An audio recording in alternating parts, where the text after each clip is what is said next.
তোমারে ফটানির লাগে আমি যেই পরিমাণের হার্ড ওয়ার্ক অহন করছি তোমারে বালা দেখা লাগে আমি কতটা হার্ড ওয়ার্ক পরে করবো ইগু পাবো। তোমার কাছে সেরা পাত্র কে আজকে চারজনের মধ্যে থেকে? হ্যাঁ, তো যেহেতু পুরান ঢাকা দিয়ে শুরু হয়েছে, আমিও ঢাকারই মেয়ে, আরে তো ভালো হলো একদিক থেকে। বাট পুরান ঢাকা মানে কিন্তু এক ধরনের ভয় আছে যে পুরান ঢাকার যে জামাই হয় তারা বেশি থাকে না, ওই যে একটু একটু শাসন টাইপ করে, মানে অনেক কিছু শুনে না। যেমন আমি অনেক নাটক করেছি যেখানে আসলে ওরা সুন্দরীর কদর অনেক করে, বাট যারা একটু অসুন্দর, কথার কথা আমি এখন হয়তো খুব সুন্দর আছি, আমার বয়স যখন বাড়বে তখন আমি অসুন্দর হয়ে যাব, কারণ বয়সের সাথে সাথে মানুষের আসলে এই বাহ্যিক সৌন্দর্যতা আস্তে আস্তে নষ্ট হয়ে যায়। তো এই যে সুন্দরের কদরটা যে পুরান ঢাকার মানুষ করে, যখন অসুন্দরী আমি হয়ে যাব তখন সেই কদরটার কি হবে? বিবিজান, তুমি কোনোদিনও আমার কাছে অসুন্দর হইবা না, আর নবাবের কাছে নবাবের রানীটা কোনোদিন অসুন্দর হয় না। এইগুলো তুমি মাথা থেকে জায়রা ফালায় দাও না। আরে তুমি তো নবাবের বিবি। এবারে রাজশাহীতে চলে যাই। এই যে গরম, গরম তো ভাই ভালো লাগে না, এটা সমাধানটা কি আর কোনো ভাবে দেওয়া সম্ভব? প্রথম কথা হচ্ছে যে তোমাকে গরমটা সহ্য করতে হবে না। তুমি সকাল থেকে সন্ধ্যাবেলা পর্যন্ত সুন্দর মতো এসি রুমে বসে থাকবো, আমাকে অর্ডার করবা কোথায় কি যেতে হবে না যেতে হবে, আমি নিয়ে আসবো তোমার জন্য। সন্ধ্যার পরে তারপরে তোমাকে নিয়ে আমি বাড়াবো, তোমাকে নিয়ে বাড়াবো হচ্ছে একদম পদ্মার ধারে। সে সময় যে বাতাসটা খাবা, এর মধ্যে যদি গরমও লাগে না, এই বাতাসটা, এই ঝড়ো হাওয়াটা তোমার সারা দিনের ক্লান্তি দূর করে দিবে। এবার দেখি আশফাক আদি, তোমার সাথে যখন আমি কথা বলবো তখন আমি বুঝবো কিভাবে? তুমি তো উড়াধুরা যদি আমাকে গালিগালাজ করো তাও তো আমি বুঝবো না কি হচ্ছে। সে কইছে সিলেটিরা খালি সিলেটিও মাতে, সিলেটিরা সুন্দর সুন্দর বাংলাও বলতে পারে, বুঝছেন?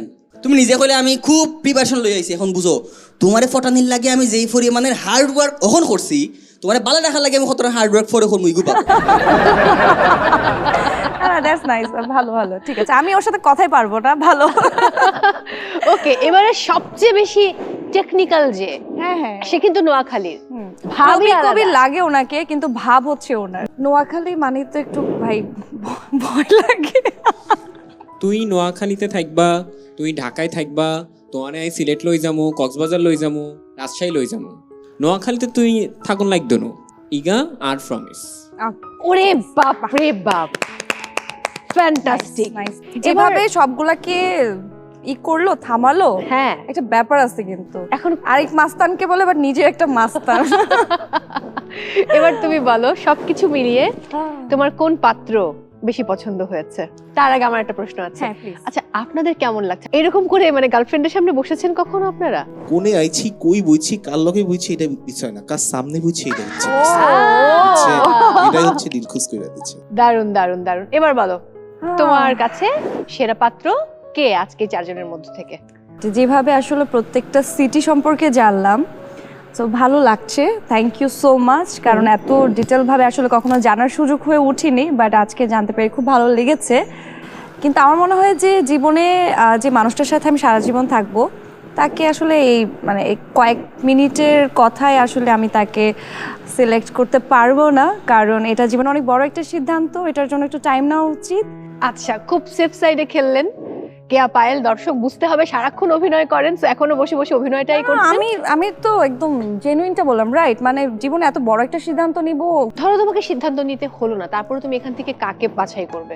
মনে জায়গা তো আসলে চারজনই হয়ে গেছে, এখন ও ভাবতে গেলে নো, আসলে থাক, আমি আর কোনো আনসার নেব না। প্রিয় দর্শক, আপনারা যারা আমাদের সঙ্গে ছিলেন এবারের ঈদের এই বিশেষ আয়োজনে, আমাদের চারজন পাত্রই খুব সুপাত্র। আপনারাও পাত্র পাত্রী খুঁজতে থাকুন, আর ঈদের পরবর্তী সময় তো একটু বিয়ে শাদীর চল থাকে, আর কোরবানির ঈদের পরে বিয়েটার কিন্তু ধুমধাম পড়েই যায়। আর কেয়া পায়েল সম্ভবত এখনো বিয়ে করতে চান না, তিনি হয়তো আরো সময় নিতে চান, আরো অনেক ভালো ভালো কাজ উপহার দিতে চান, আর বিয়ে হলে তো অবশ্যই ভক্তদেরকে জানিয়ে করবেন, তাই না? Of course. Thank you so much for Thank coming. you. দর্শকদের উদ্দেশ্যে কিছু বলো। দর্শকের উদ্দেশ্যে বলবো, বিয়ে জীবনের অনেক বড় একটা সিদ্ধান্ত, এখানে কোনো তাড়াহুড়ার কোনো দরকার নেই। বয়স বাড়ছে কিংবা মানুষ কি বলছে সেগুলো না ভেবে আপনি লাইফে তাকেই বেছে নিন যাকে আপনি চান, যার সাথে আপনার মনে হবে যে সারা জীবন কাটাতে পারবেন। Thank you so much. আরো একবার চারজনকে ঈদ মোবারক। প্রিয় দর্শক, সময় হয়েছে আজকের মতো বিদায় নেবার। সবাই অনেক ভালো থাকুন, ঈদের অনেক অনেক শুভেচ্ছা, আর সব সময় থাকুন এটিএন বাংলার সঙ্গে।